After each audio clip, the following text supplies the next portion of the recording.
Parang kilala kita, ah. Ikaw na naman? Teka, sandali. Magkakilala din kayo? Oo, Nay. Naalala mo ba nung isang araw sinabi ko sa'yo na may babaeng naghahanap kay Tito Darius? Darling pa nga daw eh. Oh, so bakit ka nandito?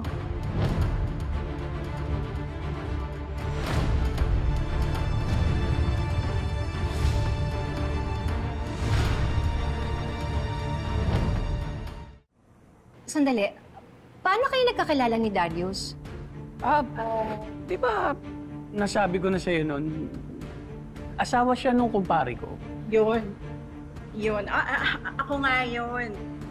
Kinontak ko si Darius noon. Nahanap ko siya kasi para siya yung kumontak sa asawa ko. Kasi silang dalawa yung close eh.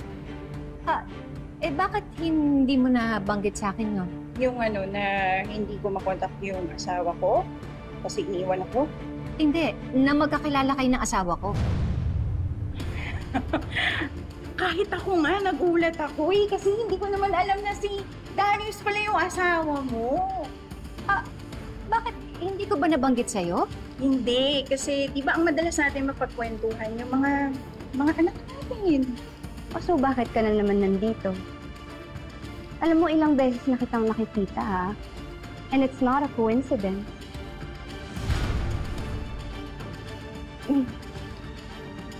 Alam mo, ikaw, tingin ko, nagmamanman ka, no? May plano ka, ha? Well, actually ngayon, hindi ko pa alam kung ano yung plano mo. Pero malakas yung kutob ko na hindi ito maganda. Melana, totoo ba?